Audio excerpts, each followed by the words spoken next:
Hai semua, salam sejahtera Malaysia.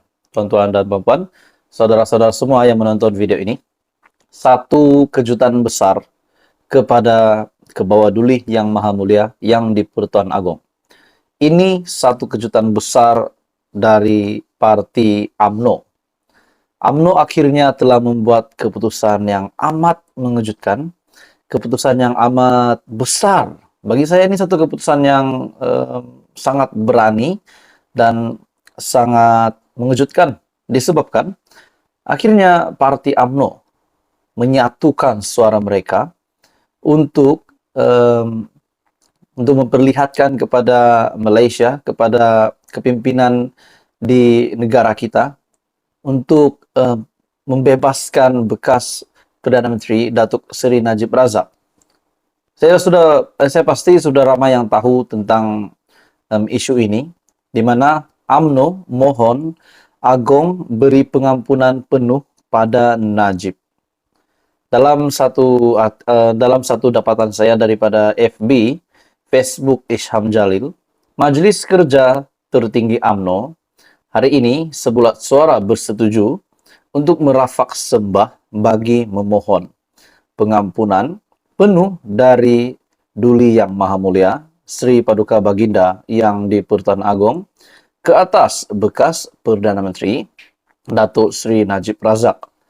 Jadi tuan-tuan dan puan semua, ini dinyatakan oleh daripada Facebook Isham Jalil melalui pada Jumaat lepas, dan akhirnya tuan-tuan dan puan semua, UMNO sebulat suara memohon Agong beri pengampunan penuh pada Najib. Jadi persoalan yang pertama tuan-tuan dan puan semua, persoalan pertama yang saya dapat setelah saya melihat artikel ini, apa yang akan berlaku kepada politik Malaysia sekiranya Najib dibebaskan? Sebab kita tahu bukan semua di Malaysia ini penyokong Najib, tapi bukan semua juga pembenci Najib. Sudah pasti pemimpin-pemimpin politik di Malaysia ini ada pengikutnya, ada penyokongnya, ada pengundinya. Tapi tidak dapat dinafikan, ada juga yang tidak setuju dengan isu ini. Kalau benar-benar Najib dibebaskan, sudah pasti ada pihak yang akan membantah. Itu tidak boleh dinafikan. Akhirnya tuan-tuan dan puan semua, dalam entry Facebook Isham Jalil ini, ada yang kata, percayalah cakap saya, bosku Najib Razak akan bebas. Akan bebas juga nanti. Bosku orang baik, ayahandanya arwah Tun Razak orang baik. Dalam Islam, jangan tak tahu orang baik pun ada keramatnya. Ada juga kata terbaik, ada yang kata semoga dipermudahkan, ada yang kata alhamdulillah terbaik, semoga dipermudahkan. Jadi tuan-tuan semua, apa pula pandangan kita berpikir secara luas pula, apa pula pandangan daripada negara jiran? So kita tahu Datuk Seri Najib Razak ini namanya memang sudah terkenal, terutamanya saya rasa mungkin di negara-negara Asia ataupun negara-negara jiran sekitar Malaysia. Tapi apa pula pendapat mereka, apa pula pandangan mereka kepada Malaysia? Sekiranya tiba-tiba Najib Razak yang belum separuh pun menjalani hukumannya 12 tahun di penjara Kajang, tiba-tiba dibebaskan dalam masa yang terdekat ini. Jadi, tuan-tuan dan puan semua, persoalan demi persoalan. Akhirnya, walaupun kita tahu keputusan mahkamah, di mana Najib Razak akan meneruskan baki hukuman penjaranya, akhirnya UMNO dengan sebulat suara, menyatu padukan suara, UMNO mohon Agong beri pengampunan penuh pada Najib. Jadi kita menantikan pula apa respon dari yang di Pertuan Agong. Apa komen Anda tuan-tuan dan puan semua? Teruskan bersama di dalam channel ini untuk isu yang hangat, isu lain. Jangan lupa tekan butang like, share, dan subscribe. Hai semua, salam sejahtera Malaysia. Tuan-tuan dan puan semua. Setelah kita mendengar UMNO memohon kepada yang di Pertuan Agong, Al-Sultan Abdullah Riayatuddin Al-Mustafa Bilasha, untuk pengampunan bekas Perdana Menteri Datuk Seri Najib Razak. Setelah mahkamah memutuskan Datuk Seri Najib Razak untuk tetap meneruskan baki hukuman penjaranya, akhirnya UMNO memohon ke Bawah Duli Yang Maha Mulia yang di Pertuan Agong untuk pengampunan supaya Najib dibebaskan. Akhirnya Anwar membuat pengakuan yang amat mengejutkan. Bagi saya, pengakuan Datuk Seri Anwar Ibrahim ini akan menjawab persoalan ramai. Ada yang pernah membuat dakwaan. Bahkan, Raja Petra bin Raja Kamarudin melalui tweetnya membuat kenyataan bahwa Datuk Seri Anwar Ibrahim lah yang akan membantu Najib bebas dari penjara. Dia juga kata kononnya,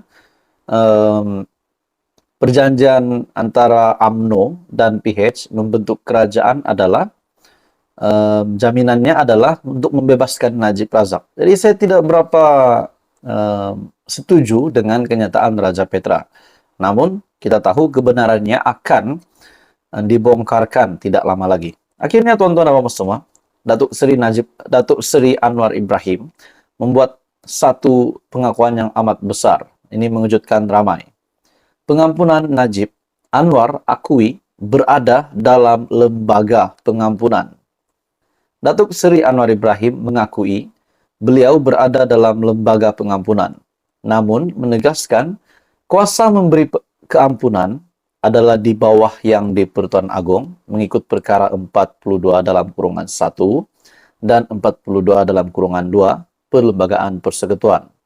Susulan itu, Perdana Menteri menegaskan tidak timbul konflik kepentingan dalam hal itu kerana ada proses yang perlu diikuti dan keputusan akhir adalah di bawah kuasa yang di-Pertuan Agong.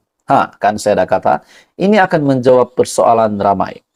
Mungkin ada yang percaya dengan kabar angin bahwa Datuk Seri Anwar Ibrahim akan membantu UMNO, membantu balik UMNO setelah UMNO yang memutuskan untuk bersama dengan PH membentuk kerajaan perpaduan, dan pada akhirnya Datuk Seri Anwar Ibrahim mengangkat sumpah sebagai Perdana Menteri ke-10, dan kononnya mereka kata inilah balasan Anwar untuk UMNO dengan membantu UMNO membebaskan Najib. Dan pada akhirnya ini pengakuan yang besar daripada Anwar bahwa Perdana Menteri menegaskan tidak timbul konflik kepentingan dalam hal itu kerana ada proses yang perlu diikuti dan keputusan akhir adalah di bawah kuasa yang di-Pertuan Agong. Sudah jelas, bukan di bawah kuasa Perdana Menteri, bukan di bawah kuasa menteri-menteri dalam kabinet, bukan di bawah kuasa pembangkang dan siapa saja. Tapi ini adalah di bawah kuasa yang di-Pertuan Agong.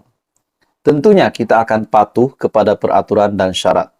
Ia melalui proses ditetapkan, walaupun saya akan ada dalam proses itu, menurut Perdana Menteri.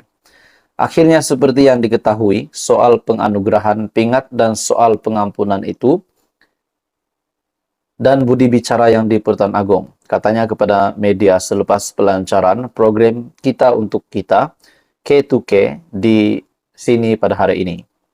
Difahamkan Anwar dalam lembaga itu bukan atas kapasitinya sebagai Perdana Menteri, tetapi bagi menjaga portfolio Menteri Wilayah Persekutuan. Di bawah perkara 42 dalam kurungan 5 Perlembagaan Pengampunan membabitkan Peguam Negara, Menteri Persekutuan yang bertanggung jawab. Perkara 42 dalam kurungan 11 dan tidak lebih daripada 3 orang anggota lain yang dilantik oleh Agong. Menurut perlembagaan, lembaga pengampunan perlu dianggotai Peguam Negara atau wakilnya, Menteri Besar atau Ketua Menteri atau Menteri Wilayah Persekutuan, dan tidak lebih 3 anggota lain yang dilantik lembaga itu dipengerusikan sendiri oleh yang di-Pertuan Agong. Dalam pada itu, baru-baru ini, Majlis Kerja Tertinggi MKT UMNO memohon ihsan yang di-Pertuan Agong Al-Sultan Abdulari Ayatuddin Al-Mustafa Billah Shah untuk mempertimbangkan pengampunan penuh kepada bekas Perdana Menteri Datuk Seri Najib Razak.